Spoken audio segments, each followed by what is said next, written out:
20 quilômetros ao sul de Berchtesgaden, no alto do Obersalzberg, o antigo enclave nacional socialista foi transformado após a guerra em museu, hotel e parque nacional. O Ninho da Águia foi preservado e agora funciona como restaurante e mirante, oferecendo uma experiência turística que mistura história e paisagens alpinas. Enquanto isso, as ruínas do Berghof, residência de Hitler, foram demolidas em 1952. Hoje, restam apenas as fundações e algumas paredes, cercadas por caminhos e placas que comemoram seu passado. Perto dali fica o Centro de Documentação Histórica, onde os visitantes podem visitar antigos bunkers e obter uma visão crítica do local. Ao norte de Berlim, a Vila Bogensee, refúgio de Joseph Goebbels, permanece abandonada e em avançado estado de abandono. Propriedade estatal foi oferecida gratuitamente para restauração, mas sem sucesso. Há um risco real de demolição, tanto pelos altos custos de manutenção quanto pelo receio de que se torne um ponto de encontro de ideologias extremistas.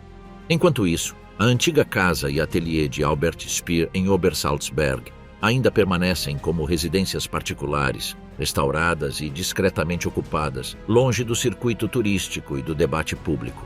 Cada um desses espaços levanta uma questão incômoda: como deve ser tratado o legado arquitetônico dos nazistas? O Ninho da Águia de Hitler, a queda do quartel-general que virou atração turística.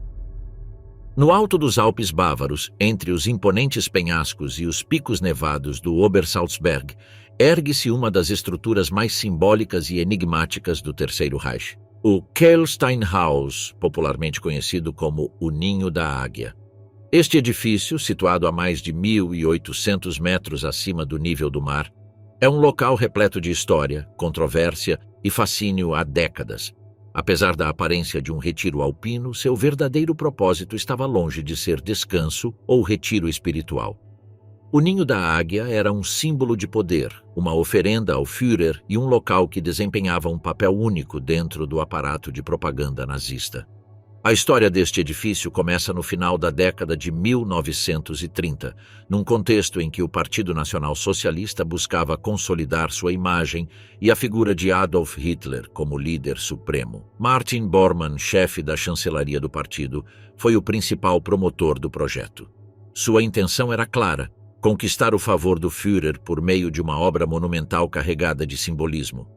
Assim nasceu a ideia de construir um retiro nas montanhas com acesso exclusivo, localizado acima da residência pessoal de Hitler, o Berghof, também em Obersalzberg. A construção do Kehlsteinhaus foi um feito de engenharia sem precedentes na Alemanha da década de 1930. A construção começou em 1937 e foi concluída em 1938 com uma velocidade que hoje parece surpreendente, dadas as condições extremas do terreno. A estrada de acesso, com mais de 6 quilômetros de extensão, foi escavada na rocha, com encostas íngremes e curvas acentuadas, desafiando tanto a gravidade quanto a lógica. Para chegar ao cume, também foi projetado um elevador vertical de 124 metros de altura, escavado no interior da montanha, que impressiona até hoje quem o visita. Os materiais utilizados eram da mais alta qualidade, incluindo granito, mármore vermelho, madeiras nobres e ferro forjado nos detalhes ornamentais. O salão principal oferecia vistas panorâmicas que abrangiam grande parte do sul da Alemanha e do norte da Áustria, criando um cenário que combinava a majestade natural com luxo discreto. Mas, apesar de toda essa magnificência, Hitler raramente visitava o local. Embora tenha sido inaugurado oficialmente em 20 de abril de 1939, como presente de aniversário de 50 anos, disse que o ditador só foi lá cerca de uma dúzia de vezes. Alguns relatos afirmam que ele sofria de vertigem e que a subida no elevador da montanha causava claustrofobia. Outros afirmam que o clima instável e frequentemente adverso em grandes altitudes não era agradável para ele. Além de sua presença pessoal limitada, o Ninho da Águia adquiriu uma aura quase mítica em torno do Führer. A propaganda nazista contribuiu para isso, retratando o local como um retiro elevado, quase paradisíaco, de onde Hitler contemplava todo o Reich. A localização e a construção tinham uma carga simbólica intencional, representando o Führer elevando-se acima do povo, bem acima dele, como uma figura distante e quase divina. O local servia como local para reuniões diplomáticas e de alto nível, embora na prática não fosse um polo central de poder ou tomada de decisões militares. Durante a Segunda Guerra Mundial, o Kehlsteinhaus permaneceu praticamente intocado. Ao contrário de outros complexos nazistas, seu uso permaneceu limitado e sua localização remota o protegia de bombardeios.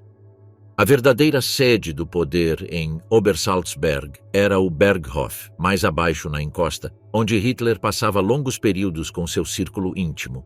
O Ninho da Águia, por outro lado, permaneceu um local quase cerimonial, sua existência alimentando o culto à personalidade do Führer. Estruturalmente, a obra é impressionante mesmo para os padrões atuais. A escadaria de mármore que leva ao elevador, o próprio elevador revestido de latão polido, os tetos abobadados do refeitório principal e as lareiras de pedra esculpida são testemunhos da precisão e do esforço investidos. Estima-se que mais de 3.000 trabalhadores participaram da construção, trabalhando em condições perigosas, enfrentando desabamentos, neve e temperaturas extremas.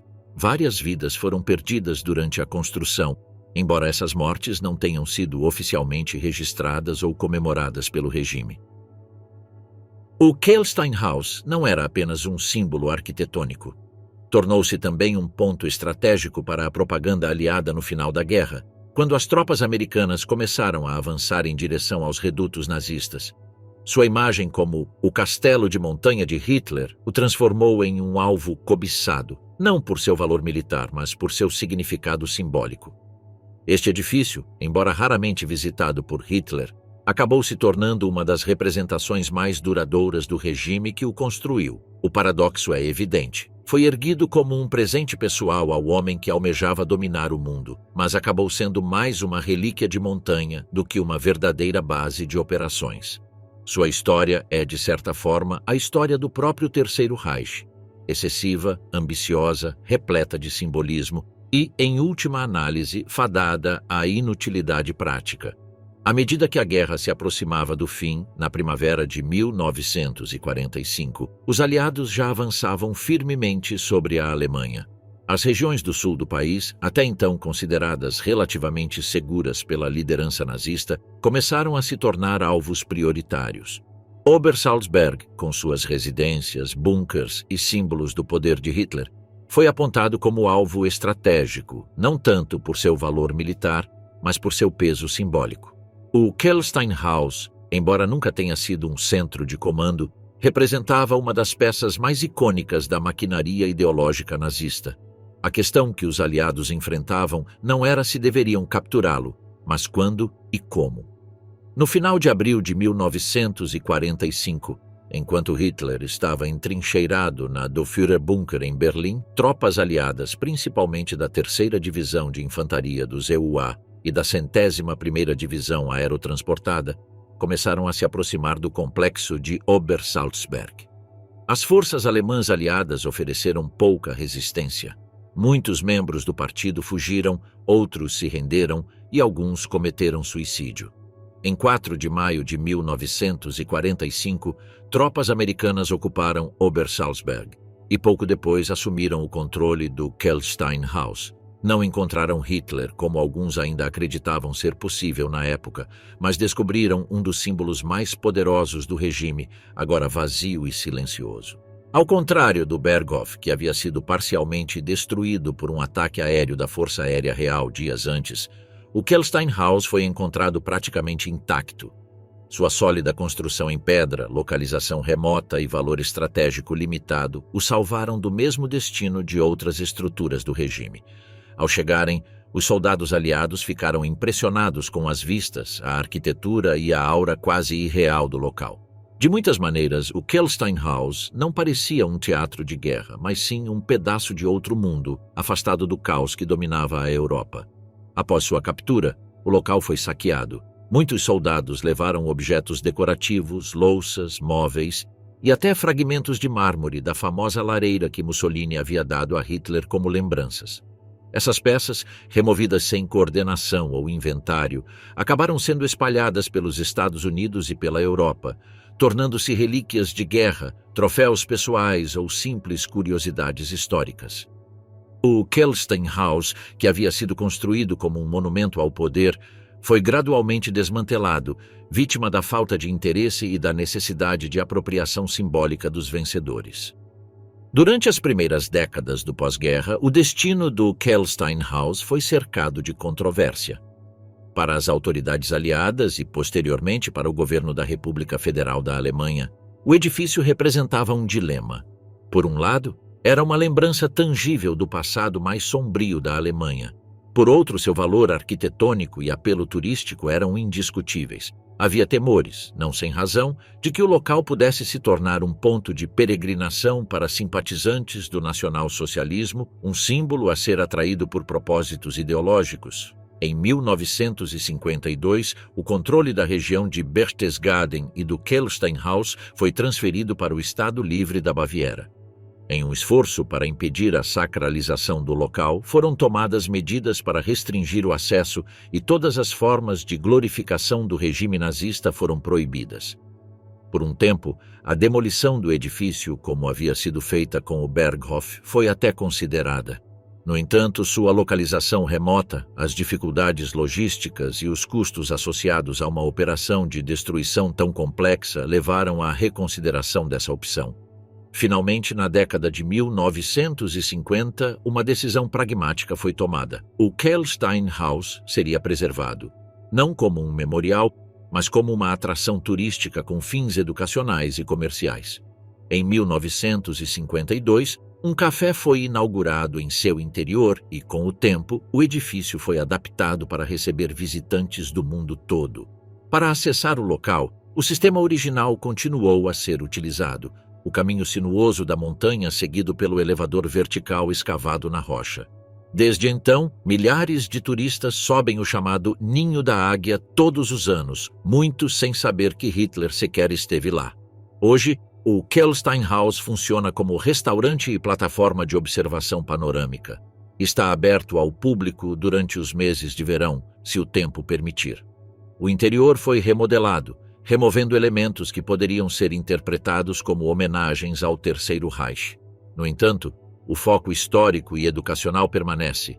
Adjacente ao restaurante encontra-se um centro de documentação em Obersalzberg, mais abaixo na encosta, onde se detalha a história do nazismo, o complexo residencial de Hitler e a região durante a guerra. O edifício permanece em excelentes condições. Sua estrutura original, feita de pedra maciça e tetos abobadados, resistiu ao teste do tempo e à inclemência da montanha. A lareira de mármore vermelho ainda está preservada, embora fragmentada, e alguns elementos decorativos foram restaurados ou substituídos. O elevador, com suas portas originais de latão polido, continua a operar como em 1938, transportando visitantes ao cume. Do terraço, a vista é a mesma que os nazistas de alto escalão contemplavam, mas agora sem o peso do poder que outrora a definia.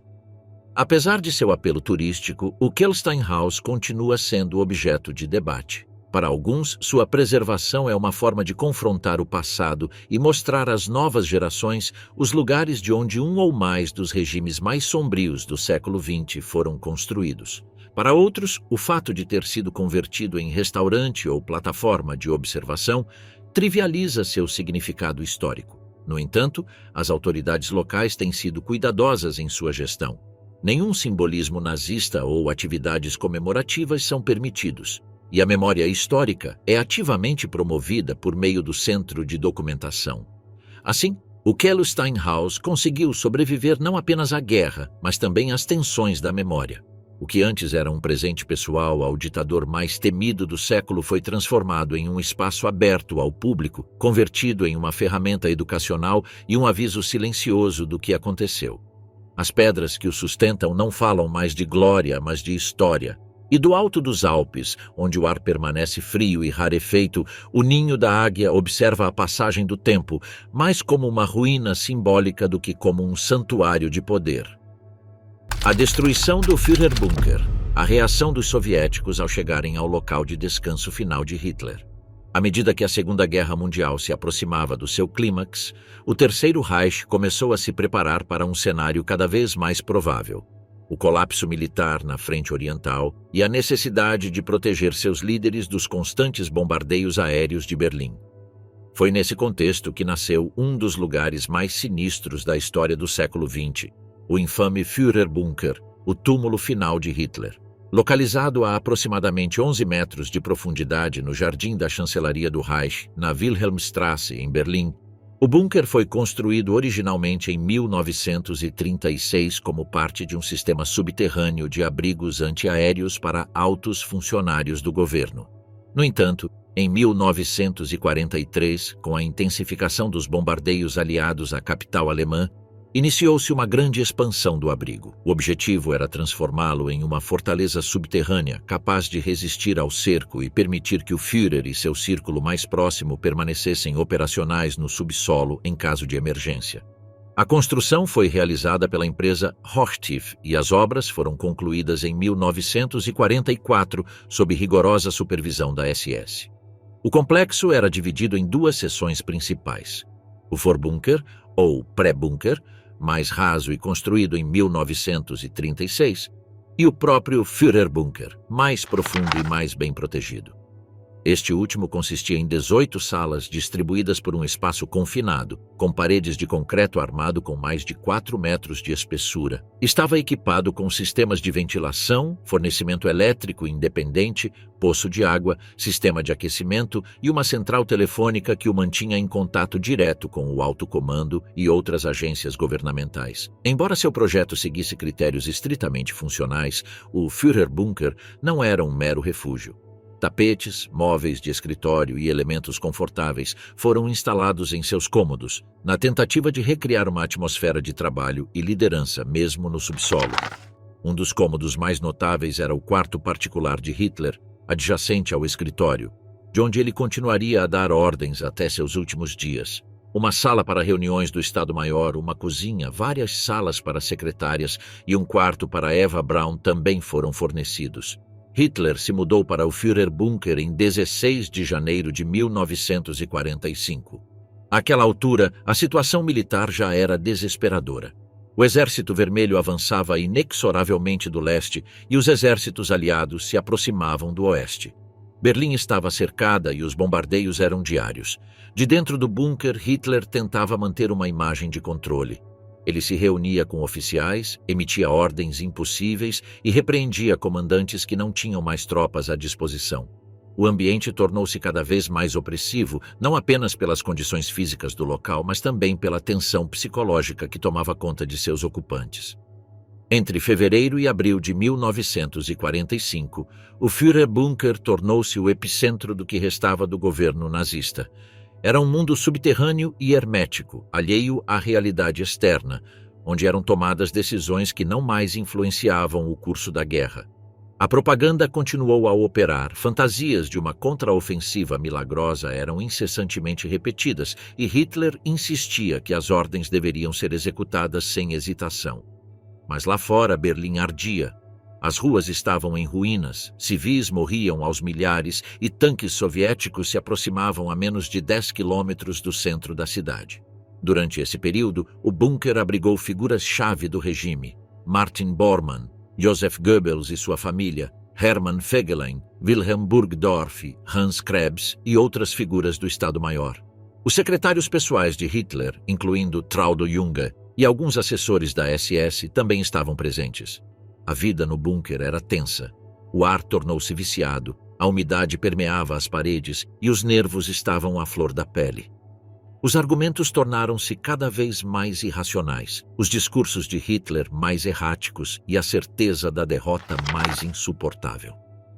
Nos últimos dias de abril, o Führerbunker não era mais um centro de comando, era um mausoléu vivo. Hitler, envelhecido, enfraquecido e ciente de seu fim iminente, redigiu seu testamento político em 29 de abril. Nele, nomeou Karl Dönitz como seu sucessor e declarou sua determinação de não ser feito prisioneiro. Naquele mesmo dia, casou-se com Eva Braun em uma cerimônia íntima realizada no bunker. No dia seguinte, 30 de abril, ambos cometeram suicídio. Hitler deu um tiro na própria cabeça enquanto Eva ingeria cianeto. Seus corpos foram envoltos em cobertores, encharcados com gasolina e queimados no jardim da chancelaria por ordem expressa do próprio ditador, para evitar que seus restos mortais caíssem nas mãos dos soviéticos. O bunker testemunhou mais suicídios nos dias seguintes. Joseph Goebbels e sua esposa Magda envenenaram seus 6 filhos em um dos quartos antes de tirarem a própria vida no jardim. Vários oficiais e assessores da SS também escolheram a morte em vez da rendição. Em 2 de maio de 1945, as forças soviéticas tomaram o controle da chancelaria e entraram no Führerbunker. Encontraram um cenário de devastação: escombros, cadáveres, papéis espalhados, restos carbonizados e um fedor insuportável. O local não era mais um centro de poder. Era o cemitério subterrâneo de um regime que se recusava a desaparecer com dignidade. A queda do Führerbunker não foi um ato épico de conquista, mas o resultado lógico de uma guerra que se aproximava do seu fim inevitável. Quando o Exército Vermelho cruzou o Spree e entrou no coração de Berlim, o fez com absoluta determinação, esmagar o que restava do Terceiro Reich.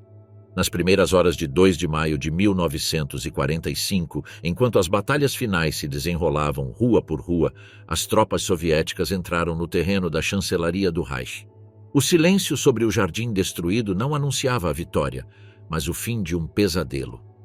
A entrada para o bunker do Führer estava localizada entre os escombros do Jardim dos Fundos da chancelaria, escondida sob lajes de concreto e terra remexida pelos bombardeios. Ao entrar, os soldados soviéticos se depararam com uma cena claustrofóbica, sufocante e profundamente simbólica.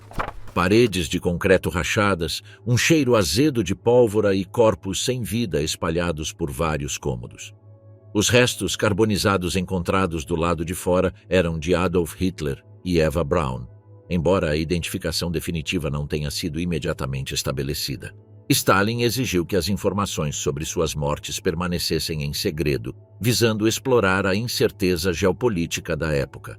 O bunker foi então submetido a uma inspeção meticulosa pelos soviéticos, que removeram documentos, pertences pessoais, relatórios e restos mortais para análise em Moscou.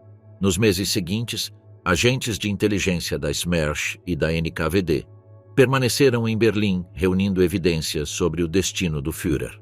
No processo, muitas peças foram removidas do país, classificadas ou completamente destruídas. O local, no entanto, não servia mais para nada. Era uma casca oca, sem vida e sem propósito.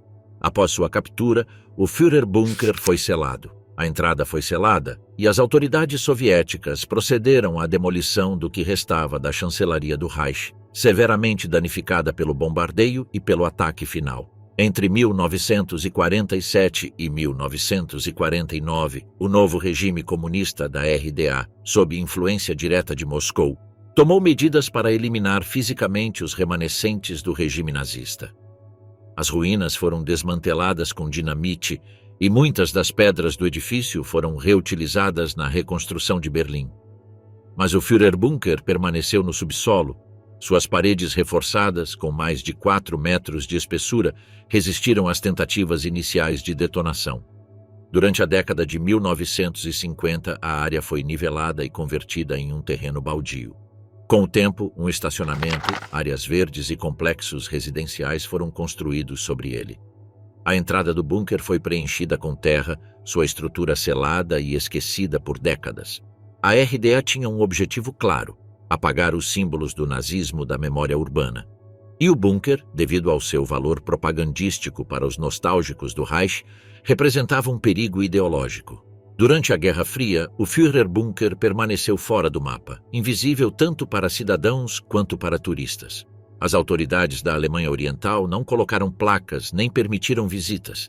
Até mesmo historiadores tiveram acesso restrito. Foi somente após a queda do Muro de Berlim, em 1989, que o interesse pelo local ressurgiu. Na década de 1990, uma onda de revisões históricas levou à busca pelos vestígios físicos da infraestrutura do Terceiro Reich. As autoridades da Alemanha reunificada confirmaram oficialmente a localização do bunker, embora com extrema cautela. Havia temores de que o local pudesse se tornar um local de peregrinação para grupos neonazistas. Em 2006, por ocasião da Copa do Mundo realizada na Alemanha, decidiu-se instalar uma placa informativa na área da Gertrud Kolmar Strasse, entre prédios residenciais, onde ficava o Führerbunker. A placa oferece um resumo histórico sóbrio, acompanhado de plantas que ilustram a estrutura subterrânea. Não há monumentalização nem museu, não há entrada designada nem visitas guiadas. A política oficial alemã tem sido clara: não glorificar o passado, não mitificar o local. Hoje, o solo sob o que resta do Führerbunker é um espaço monótono e cotidiano. Nem os carros estacionados, nem os playgrounds infantis próximos sugerem que sob seus pés se encontra uma das arenas mais decisivas do século XX. A estrutura, embora parcialmente destruída e desabada, ainda existe em grande parte.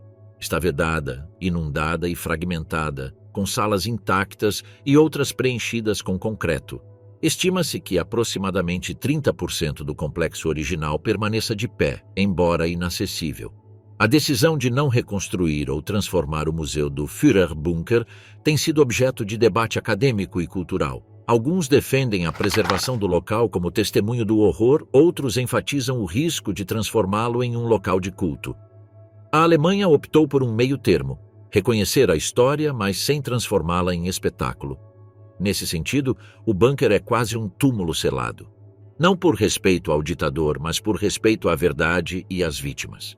O processo de destruição do Führerbunker não foi imediato nem absoluto. Foi antes um longo processo de apagamento, físico, simbólico e político. O fato de ainda permanecer subterrâneo, parcialmente intacto, é um paradoxo que resume a dificuldade da Alemanha com seu passado. Não se trata de esquecer, mas também não se trata de preservar ruínas como relíquias. O Führerbunker foi o útero do fim. O nazismo morreu ali, não como um mártir, mas como um monstro acuado. Assim, o lugar onde Hitler deu suas últimas ordens e pôs fim à própria vida ainda existe, mas escondido, como uma cicatriz subterrânea em uma cidade que renasceu. Villa Bogensee. O que a Alemanha não sabe o que fazer com a luxuosa mansão do ministro da propaganda Goebbels? Joseph Goebbels, o ministro da propaganda do Terceiro Reich, foi muito mais do que um hábil manipulador das massas. Ele foi, acima de tudo, um arquiteto do ódio, um homem que compreendeu o poder das palavras e das imagens em tempos de crise e que soube transformar a máquina do Estado em um instrumento de controle total. Intelectual refinado e retoricamente brilhante, Goebbels ascendeu da mediocridade política para se tornar um dos homens mais poderosos e temidos do regime nazista. No processo, construiu para si um santuário particular, a Villa Bogensee. Localizada ao norte de Berlim, às margens do lago Bogensee, a propriedade fica em meio às densas florestas da região de Wandlitz. Era um cenário bucólico, isolado, quase idílico, onde a agitação da capital se esvaía entre árvores altas e trilhas solitárias. Goebbels descobriu o local durante uma caminhada na década de 1930 e ficou encantado. Logo, ele solicitou o terreno ao Estado prussiano e recebeu uma cabana de madeira como presente em 1936, em seu aniversário de 39 anos. Anos mais tarde, entre 1939 e 1940, a construção da vila principal foi concluída. Uma imponente residência neoclássica, projetada para refletir tanto o poder do governante quanto sua refinada sensibilidade estética. A Villa Bogensee não era apenas uma casa de férias, era um centro de operações paralelo, um lugar onde Goebbels se refugiava para escrever discursos, elaborar campanhas de propaganda e receber visitantes discretos. Em seus amplos aposentos, decorados com painéis de madeira escura, tapeçarias e móveis de design alemão, eram discutidas algumas das mensagens mais tóxicas do Terceiro Reich. O gabinete pessoal do ministro, com vista para o lago, abrigava uma biblioteca com milhares de volumes, muitos deles dedicados à arte, filosofia e literatura clássica, interesses que Goebbels cultivava desde a juventude. A vila tinha mais de 30 cômodos, um cinema privativo, uma suntuosa sala de jantar e amplos terraços com vista para a água. Era, em essência, um palácio moderno escondido na natureza. Era complementado por edifícios auxiliares, jardins geométricos e caminhos privativos. Goebbels usava a propriedade para receber membros proeminentes do regime, mas também para realizar reuniões familiares.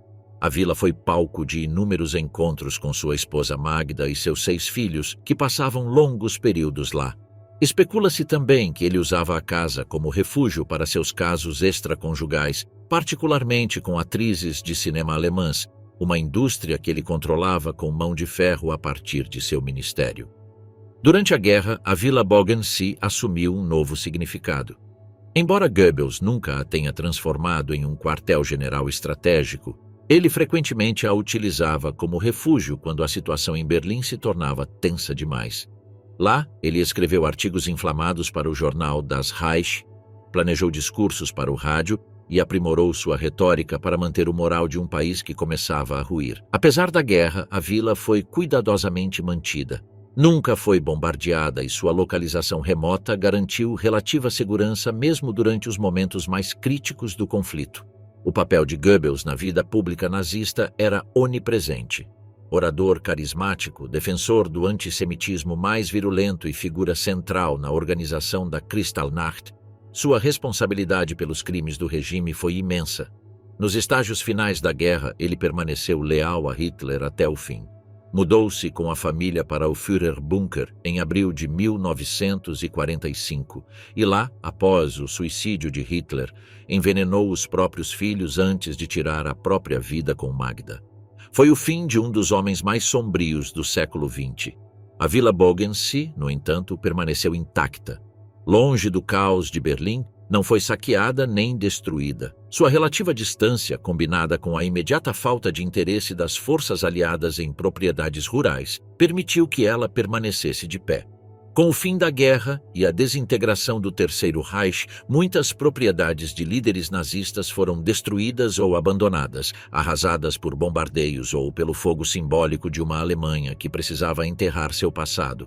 No entanto, a Vila Bodensee, residência particular de Joseph Goebbels ao norte de Berlim, foi poupada da destruição. Sua localização remota, longe dos centros urbanos mais atingidos, e sua aparente irrelevância militar a preservaram do destino que se abateu sobre outras mansões nazistas. Foi uma exceção no amplo processo de demolição do legado nazista. Após a rendição incondicional da Alemanha em maio de 1945, a região onde a vila estava localizada passou para o controle soviético. As tropas soviéticas que ocuparam Berlim e seus arredores encontraram Bodensee intacta, mobiliada, funcional e ainda suntuosa. No entanto, não a saquearam completamente. Ao contrário do Berghof de Hitler, que foi imediatamente saqueado, a casa de Goebbels foi considerada pelos soviéticos um espaço útil para seus próprios propósitos. Assim começou uma nova era para a residência, a transformação de um símbolo do poder nazista em um instrumento do novo regime comunista. No início da década de 1950, a República Democrática Alemã, agora estabelecida como um estado satélite de Moscou, apropriou-se formalmente da Vila Bodensee. Ela foi transferida para a Juventude Alemã Livre, a organização juvenil do Partido da Unidade Socialista. Ironicamente, o local onde Goebbels aperfeiçoou as engrenagens do totalitarismo foi readaptado para treinar novas gerações de quadros comunistas. Seus salões foram usados para seminários, acampamentos políticos e instrução na doutrina marxista-leninista. A casa foi incorporada a um complexo educacional maior, que se estendia por vários hectares ao redor do lago. Por mais de 4 décadas, a vila serviu como um centro de treinamento ideológico. Suas paredes, outrora palco de discursos de ódio, agora eram decoradas com retratos de Marx, Engels e Lenin. Os cômodos foram transformados em salas de aula. O cinema particular de Goebbels foi adaptado como espaço para exibições educacionais, e os jardins tornaram-se áreas de recreação e atividades comunitárias. A memória do passado nazista foi deliberadamente silenciada. Embora as autoridades soubessem perfeitamente quem era o dono da casa, optaram por apagar seus vestígios, reconfigurando o espaço sob a lógica do presente socialista. A queda do Muro de Berlim em 1989 e a subsequente reunificação alemã em 1990 marcaram um novo ponto de virada na história da Vila Bodensee. O colapso da RDA também significou a dissolução da FDJ como organização estatal e o abandono gradual de muitas de suas instalações. A vila, até então mantida em condições aceitáveis, foi fechada e deixada desocupada. Começou então a sofrer um lento processo de deterioração, impulsionado pela falta de recursos e pela ausência de um plano claro para seu uso. Ao contrário de outros sítios históricos, o passado de Beaugency representou um problema para as autoridades do Estado recém-unificado. Durante a década de 1990, surgiram várias propostas para a requalificação da propriedade. Alguns sugeriram convertê-la em um centro memorial para o nazismo e o comunismo, outros propuseram transformá-la em um espaço de arte ou um centro educacional neutro. No entanto, a maioria dos projetos fracassou devido à falta de financiamento, disputas administrativas ou temores de que o local pudesse se tornar um local de peregrinação para os nostálgicos do Terceiro Reich. O Estado de Berlim, ao qual a propriedade atualmente pertence, expressou repetidamente sua intenção de vendê-la ou alugá-la, mas sem sucesso. No início do século XXI, a Vila Beaugency foi tema de reportagens, investigações jornalísticas e debates públicos. Sua arquitetura bem preservada, suas dimensões de mais de 16 hectares de floresta e edifícios e sua origem controversa a tornam uma raridade histórica. É o único edifício pertencente a um alto líder nazista que permanece praticamente intacto em solo alemão. Nem o Berghof, nem a casa de Göring, nem as residências de Himmler ou Bormann sobreviveram nessa forma. Esse fato levanta dilemas éticos e políticos quanto à sua preservação. No entanto, desde 2012, a vila está fechada ao público, embora ocasionalmente seja permitida a entrada para visitas guiadas organizadas por historiadores locais ou fundações privadas. Alguns cômodos ainda conservam parte do mobiliário original da era nazista. Outros espaços estão vazios ou parcialmente restaurados. O cenário natural foi respeitado e a conexão com o Lago Beaugency continua sendo uma das principais atrações do local. Mas a casa, em essência, permanece suspensa no tempo, um lembrete desconfortável dos vínculos entre estética, poder e propaganda. Até o momento, não há um plano oficial concreto para sua reabilitação. A cidade de Berlim lançou editais para investidores privados que desejam usar o local para fins culturais ou educacionais, mas a reputação do local, seu significado simbólico e os requisitos legais impediram qualquer um de assumir o projeto. A possibilidade de demoli-lo tem sido discutida, embora com reservas. Transformá-lo em um memorial aos perigos da manipulação ideológica e da propaganda, seguindo modelos como o Centro de Documentação Nazista em Munique também foi proposto. No entanto, nenhum projeto se concretizou. Atualmente, a Vila Beaugency permanece no limbo, uma espécie de joia amaldiçoada, contaminada demais por seu passado para ser reutilizada sem controvérsia, mas intacta e valiosa demais para ser demolida. É um reflexo das tensões em torno da memória histórica na Alemanha, um país que fez enormes esforços para confrontar seu passado, mas ainda enfrenta desafios para lidar com os vestígios materiais de suas figuras mais infames. Nos bosques de Wandlitz, a sombra de Goebbels ainda flutua entre as árvores, silenciosa, mas presente. O legado da arquitetura nazista, o destino da casa e do estúdio de Albert Speer em Obersalzberg. Albert Speer, conhecido como o arquiteto do Terceiro Reich, foi uma das figuras mais complexas do círculo íntimo de Adolf Hitler. Sua ascensão dentro do regime nazista foi meteórica, primeiro como arquiteto oficial do Führer e, posteriormente, como ministro de armamentos e produção de guerra. Seu talento técnico, seu aparente distanciamento das políticas mais brutais do regime e seu domínio da linguagem justificativa permitiram-lhe projetar uma imagem de bom nazista após a guerra. Embora seu envolvimento com o sistema de trabalho escravo e a máquina de guerra alemã fosse profundo. No auge de seu poder, Speer possuía residência e estúdio particulares em Obersalzberg, muito próximo do Berghof de Hitler. A casa de Speer, em Obersalzberg, não foi um capricho pessoal, mas uma consequência natural de sua proximidade com o Führer. Na década de 1930, Obersalzberg havia se tornado o bastião montanhoso do poder nazista. Hitler transformou essa região alpina em um enclave privado, onde não apenas foi construído o Berghof, sua famosa residência bávara, mas também uma infraestrutura completa com estradas, túneis, edifícios auxiliares e postos de sentinela. Era, na verdade, um quartel-general semiclandestino de onde decisões importantes eram tomadas. Speer, por fazer parte desse círculo de confiança, precisava estar presente de corpo e alma. A casa de Albert Speer foi construída em um estilo funcional e sóbrio, fiel ao gosto arquitetônico que ele próprio promovia. Distante do estilo barroco de outras construções nazistas, sua casa combinava elegância moderna com uma racionalidade espacial claramente projetada para o trabalho.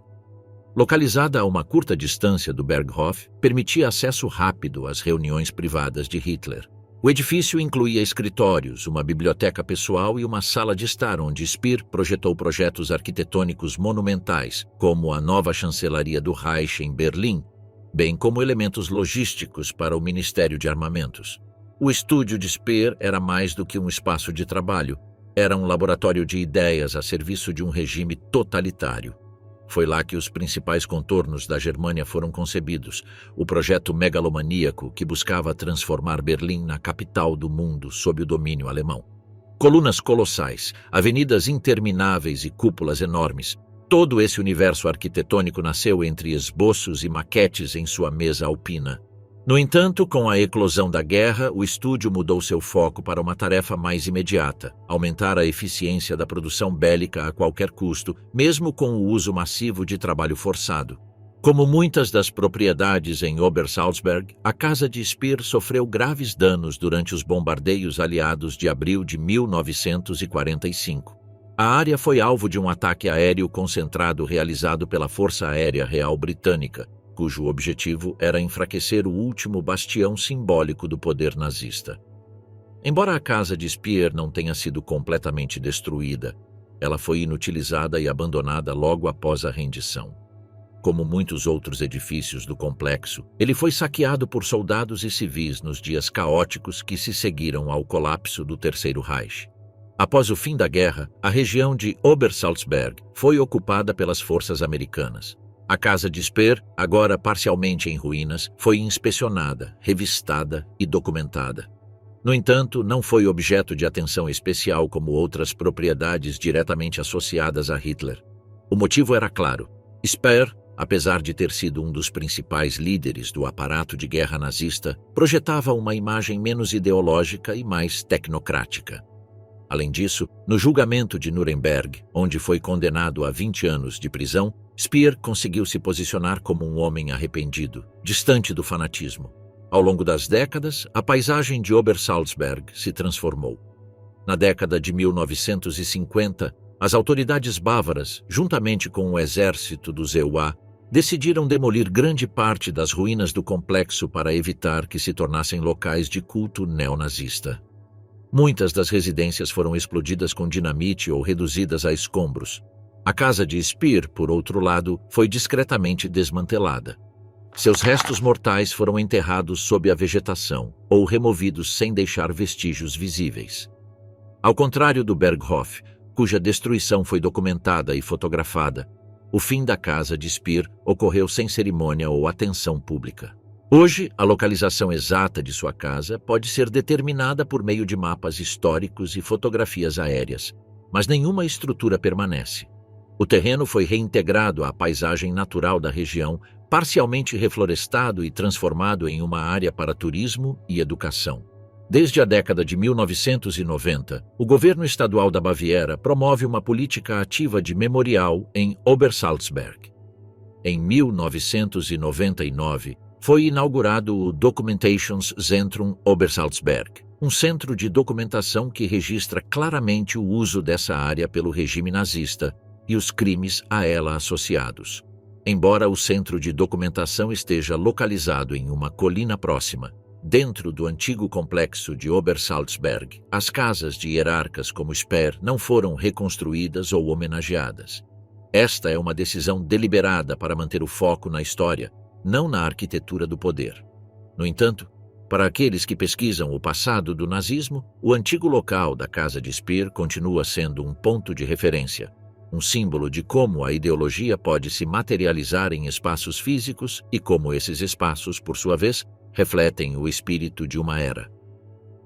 Berghof de Hitler, a história e o destino macabro da residência de Obersalzberg. Salzberg, localizado na idílica região montanhosa da Baviera, o Berghof era muito mais do que uma simples casa de campo. Era o retiro pessoal de Adolf Hitler e, ao mesmo tempo, uma sede informal de poder para o Terceiro Reich. Desse canto isolado do mundo, Hitler passava longos períodos não apenas descansando, mas também tomando decisões de enorme importância para o curso da história. O Berghof tornou-se uma espécie de santuário ideológico, onde planos eram elaborados, tratados assinados e a mitologia do nazismo construída. As origens do Berghof remontam à década de 1920. Em 1923, após o fracassado Putsch de Munique, Hitler foi preso em Landsberg. Após sua libertação, escreveu Mein Kampf, obra que lhe rendeu royalties significativos. Com esse dinheiro, comprou em 1928 uma modesta casa de montanha chamada Haus Wachenfeld, localizada em Obersalzberg, uma área já conhecida como refúgio da elite alemã. Inicialmente, a casa era rústica e pequena, mas sua localização no alto de uma colina com vistas espetaculares dos Alpes de Berchtesgaden a tornava singularmente atraente. Por essa razão, durante os primeiros anos de Hitler, ele usava a residência para escrever, ler e realizar reuniões privadas com pessoas próximas. Mas com sua ascensão ao poder em 1933, a importância de Obersalzberg mudou radicalmente. Em 1935, a modesta Wachenfeld foi completamente transformada.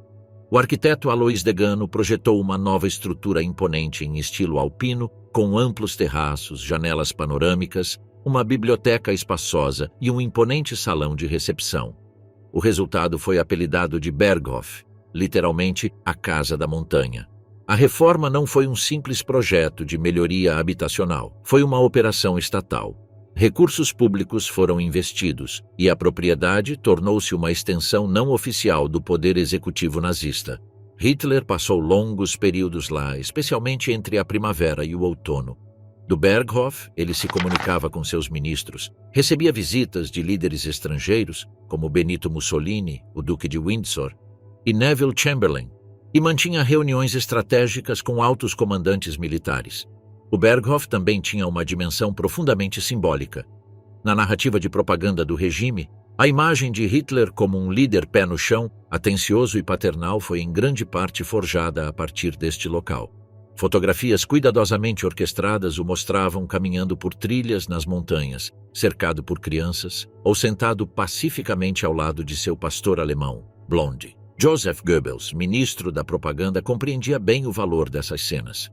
Hitler não era apenas temido, mas também reverenciado como uma figura quase mística. A casa tinha uma estrutura que combinava conforto com sobriedade. O térreo abrigava uma espaçosa sala de estar com lareira decorada com retratos, tapeçarias e móveis luxuosos, mas sem ostentação. Uma de suas características mais famosas era uma janela panorâmica de quase 8 metros de largura que podia ser abaixada mecanicamente para abrir a sala de estar para a paisagem alpina, um feito técnico para a época. No andar de cima ficavam os quartos de Hitler e Eva Braun, bem como os quartos dos criados e seguranças. Apesar da aura de tranquilidade que projetava, o Berghof estava longe de ser um lugar inofensivo. Aspectos cruciais da expansão territorial do Reich eram supervisionados de lá. Em 1938, por exemplo, Hitler recebeu o primeiro-ministro britânico Neville Chamberlain no Berghof no contexto da crise dos Sudetos.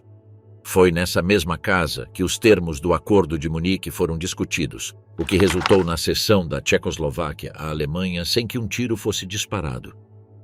O legado da arquitetura nazista, o destino da casa e do estúdio de Albert Speer em Obersalzberg, Albert Speer, conhecido como o arquiteto do Terceiro Reich, foi uma das figuras mais complexas do círculo íntimo de Adolf Hitler.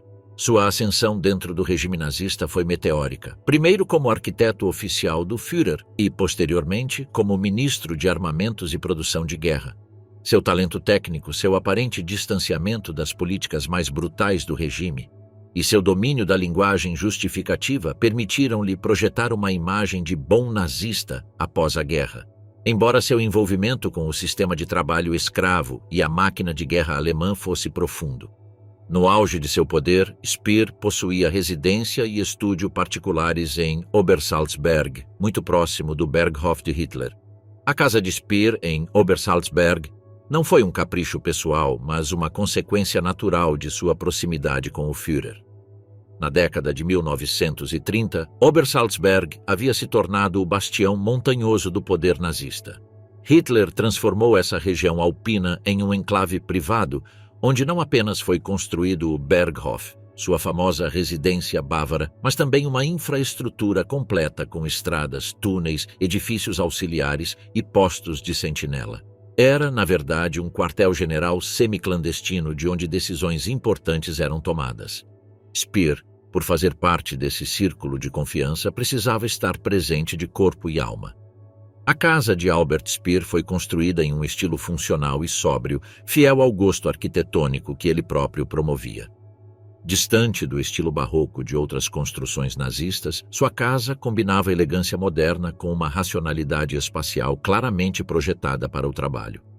Localizada a uma curta distância do Berghof, permitia acesso rápido às reuniões privadas de Hitler. O edifício incluía escritórios, uma biblioteca pessoal e uma sala de estar onde Speer projetou projetos arquitetônicos monumentais, como a nova chancelaria do Reich em Berlim, bem como elementos logísticos para o Ministério de Armamentos. O estúdio de Speer era mais do que um espaço de trabalho, era um laboratório de ideias a serviço de um regime totalitário. Foi lá que os principais contornos da Germânia foram concebidos, o projeto megalomaníaco que buscava transformar Berlim na capital do mundo sob o domínio alemão. Colunas colossais, avenidas intermináveis e cúpulas enormes. Todo esse universo arquitetônico nasceu entre esboços e maquetes em sua mesa alpina. No entanto, com a eclosão da guerra, o estúdio mudou seu foco para uma tarefa mais imediata: aumentar a eficiência da produção bélica a qualquer custo, mesmo com o uso massivo de trabalho forçado. Como muitas das propriedades em Obersalzberg, a casa de Speer sofreu graves danos durante os bombardeios aliados de abril de 1945.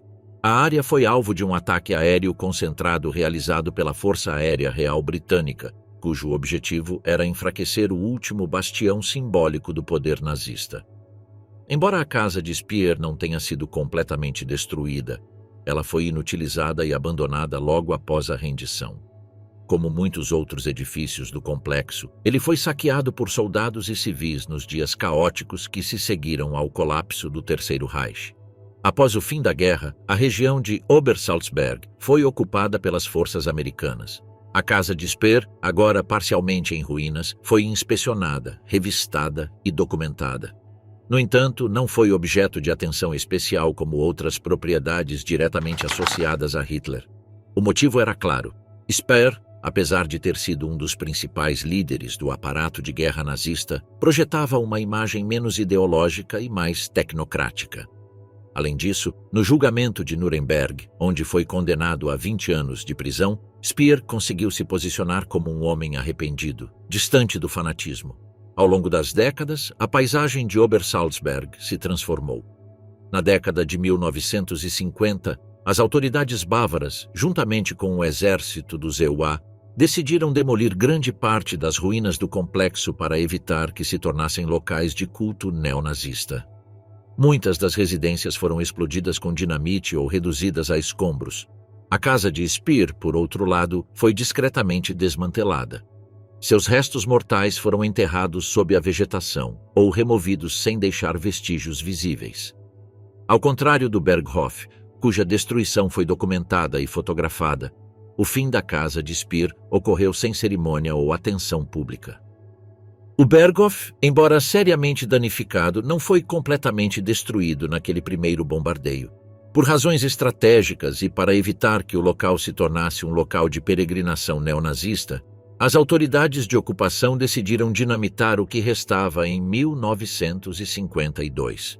O governo bávaro, que havia retomado a administração da área, supervisionou a demolição completa das ruínas. Nenhuma pedra foi deixada sobre pedra. A entrada principal foi selada com cimento, as fundações cobertas com terra e qualquer comemoração ou referência pública ao local foi proibida por décadas. Paralelamente, o restante do complexo de Obersalzberg teve destinos diversos. Algumas estruturas foram convertidas para uso militar pelas forças americanas, que mantiveram uma base na área até o início da década de 1990. A presença militar limitou o acesso de civis à área, ajudando a mantê-la longe do turismo sensacionalista ou de grupos extremistas. A vila de Göring foi destruída, a casa de Bormann também, e muitas das outras residências de líderes nazistas foram reduzidas a escombros. Durante os anos do pós-guerra e da Guerra Fria, falar do Berghof era quase tabu na Alemanha. A memória do nazismo era dividida entre a necessidade de lembrar para não se repetir e o impulso de apagar todos os vestígios de sua existência. Obersalzberg permaneceu suspenso nesse limbo. No entanto, ao longo das décadas, a perspectiva mudou. O foco não era a glorificação, mas sim a documentação e a educação. Na década de 1990, com a retirada das Forças Armadas Americanas, o governo da Baviera e diversas instituições culturais decidiram redirecionar o uso do local para a memória histórica. Em 1999, foi inaugurado o Centro de Documentação de Obersalzberg, um museu e instalação educacional que narra não apenas a história do nazismo, mas também o papel específico que essa área desempenhou na consolidação do poder de Hitler. A exposição inclui fotografias, documentos, entrevistas e reconstruções digitais inéditas do Berghof, bem como uma seção que explica sua destruição. Hoje, o local exato onde ficava o Berghof não está marcado com placas ou placas. Em vez disso, há uma área arborizada, coberta de ervas daninhas e árvores. Algumas fundações permanecem parcialmente visíveis, protegidas por cercas. A política oficial tem sido não monumentalizar o local para evitar qualquer tipo de fetichização. No entanto, todos os anos, milhares de visitantes percorrem as trilhas alpinas de Obersalzberg, atraídos pela mistura de história, paisagem e curiosidade mórbida. Muitos o fazem por respeito, outros, infelizmente, por propósitos mais obscuros. O debate sobre o que fazer com lugares como o Berghof continua. Alguns argumentam que todos os vestígios físicos devem desaparecer, outros que a memória deve ser sustentada por ruínas visíveis, como um aviso permanente. A verdade é que o Berghof não existe mais como estrutura, mas sua história continua a pairar como uma sombra sobre a memória europeia. Guarda do Lobo de Himmler, SS Hochwald, sua história, sua destruição e seu estado atual. Nos últimos anos do Terceiro Reich, quando a máquina de guerra começou a ruir sob o peso de suas próprias ambições, Heinrich Himmler, Reichsführer da SS, buscou refúgio e orientação em um enclave secreto localizado nas densas florestas do que hoje é o leste da Polônia. Tratava-se do SS Hochwald, também conhecido como Guarda do Lobo. Esse complexo, menos famoso que o mais famoso Toca do Lobo de Hitler na Prússia Oriental, foi concebido como o centro operacional pessoal de Himmler, um refúgio onde ele pudesse continuar a dirigir os assuntos da SS, mesmo quando Berlim estivesse sob fogo. Localizado perto da vila de Posesdrz, em Grossgarten, nas densas florestas do nordeste da Polônia, este quartel secreto começou a ser construído entre 1943 e 1944, quando já era evidente que a guerra não estava a favor do Terceiro Reich. Ao contrário de outras bases, o SS Hochwald foi projetado com um foco mais defensivo e de sobrevivência, com abrigos camuflados, bunkers reforçados, um sistema de túneis subterrâneos e quartéis para pessoal de elite. O complexo foi planejado como uma estrutura independente. Incluía geradores elétricos, sistemas de água potável, comunicações codificadas e defesas antiaéreas. Os edifícios estavam dispostos em um padrão disperso, cercados por árvores e escondidos atrás de redes de camuflagem. O design era tipicamente nazista, funcional, sem adornos e voltado para a sobrevivência e a resistência. Sabe-se que Himmler usou o Hochwald como seu quartel-general de comando pessoal por pelo menos vários meses, entre 1944 e o início de 1945. Durante esse período, reuniões secretas da SS foram realizadas lá, listas de deportação foram revisadas e ordens para a administração dos campos de concentração foram emitidas. Alguns dos últimos planos desesperados do regime nazista também foram traçados no Hochwald, como a organização das unidades Werwolf, grupos guerrilheiros que operariam após a ocupação aliada. Nesse espaço sombrio, Himmler refugiou-se no isolamento ideológico, enquanto a realidade da frente caminhava inexoravelmente para a derrota. O colapso do Hochwald foi tão abrupto quanto o do restante do Terceiro Reich. Em janeiro de 1945, com a ofensiva do Vístula Oder em pleno andamento e o Exército Vermelho avançando implacavelmente do leste, as tropas soviéticas se aproximavam da zona da Masúria. O pessoal da SS, ainda no complexo, recebeu ordens para evacuar e destruir todas as evidências. A retirada foi caótica. Himmler, por sua vez, já havia se deslocado para o oeste, tentando reorganizar o comando a partir de locais mais seguros. Em poucas horas, o SS Hochwald foi abandonado e parcialmente destruído por seus próprios ocupantes. As entradas dos bunkers foram dinamitadas, documentos queimados, equipamentos de comunicação destruídos e a área se tornou um campo desolado nas brumas da floresta. No entanto, como em outros lugares, a destruição foi incompleta. Quando o Exército Vermelho chegou, encontrou ruínas fumegantes, restos de uniformes, alguns documentos carbonizados e estruturas de concreto ainda de pé. Acredita-se que os soviéticos tenham inspecionado minuciosamente o local em busca de evidências incriminatórias ou tecnologia valiosa. Durante décadas, o local permaneceu esquecido, engolido pelo crescimento da floresta. A região passou a ser controlada pela Polônia após o fim da guerra, e muitas das ruínas foram engolidas pela vegetação. O local não foi usado pelas autoridades polonesas nem convertido para fins públicos. Em parte devido ao estigma que o cercava, e em parte devido ao silêncio oficial da era comunista, a própria existência do Hochwald foi negada ou minimizada por anos. Foi somente na década de 2000 que historiadores, arqueólogos e exploradores urbanos começaram a redescobrir o local. Entre as árvores, ainda era possível encontrar estruturas de concreto semidestruídas, entradas de túneis desmoronadas e sinais de trincheiras. Pesquisadores poloneses e alemães conseguiram identificar a localização exata de vários edifícios, graças a mapas antigos e relatos de soldados da SS que sobreviveram ao conflito. As evidências materiais coincidiam com relatórios da inteligência aliada que falavam do infame quartel-general pessoal de Himmler nas florestas da Masúria. Apesar desses avanços, o local nunca foi oficialmente convertido em memorial ou protegido como patrimônio histórico. Alguns fragmentos do complexo foram saqueados ou vandalizados por caçadores de relíquias. Outros foram cobertos de musgo, numa espécie de fusão simbólica entre a história e a natureza que o sepulta. Hoje, apenas guias especializados e entusiastas do turismo negro visitam a área. Muitas vezes o fazem sem sinalização clara, guiados por coordenadas de GPS e relatos fragmentados. O SS Hochwald, em seu anonimato e ruína, representa uma das faces mais sombrias do nazismo. A obsessão pelo controle total, o sigilo extremo e o desejo de continuar a luta mesmo na derrota. Ao contrário do Berghof ou do Führerbunker, não há aura de espetáculo ou narrativa de queda épica em Hochwald. Em vez disso, há um silêncio persistente e sinistro, um eco das últimas ordens de Himmler, enquanto o mundo já estava desmoronando ao seu redor. Hoje, a floresta de Posesdrze preserva os restos da guarda do lobo como cicatrizes enterradas na terra. Não há placas, memoriais ou museus. Apenas raízes crescendo através do concreto rachado e longas sombras entre as árvores. Infiltrando-se no Reino Unido, a casa de Joachim von Ribbentrop em Londres e seu destino após a queda do nazismo. Muito antes de Joachim von Ribbentrop se tornar um dos arquitetos da diplomacia nazista, sua figura já estava em ascensão no cenário internacional.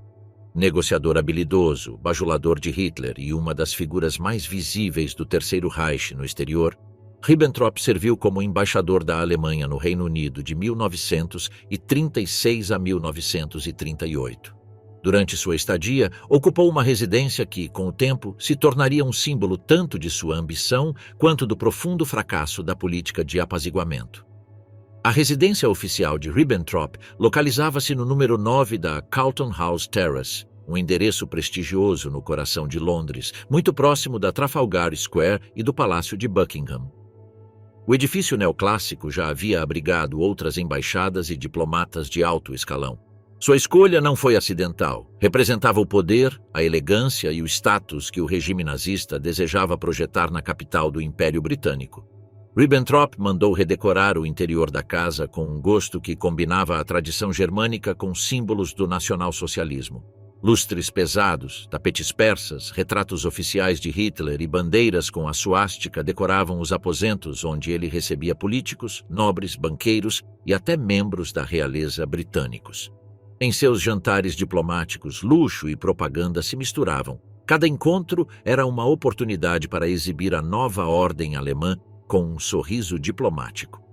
Durante sua embaixada, Ribbentrop tentou, sem sucesso, persuadir os britânicos a assinarem um pacto de não agressão semelhante ao que assinaria posteriormente com a União Soviética. Seus métodos, considerados desajeitados por muitos diplomatas britânicos, geravam desconfiança. Ele era arrogante, imponente e frequentemente interpretava mal os sinais políticos.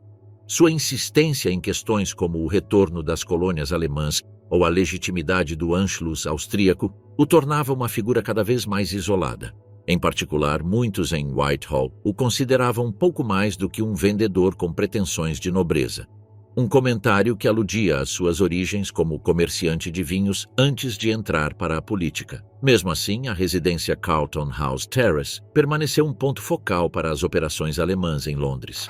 Não apenas eventos diplomáticos eram realizados lá, mas também reuniões com simpatizantes nazistas britânicos, como membros da União Britânica de Fascistas de Oswald Mosley. Acredita-se também que agentes da Abwehr, o serviço de inteligência militar alemão, operavam na casa sob cobertura diplomática.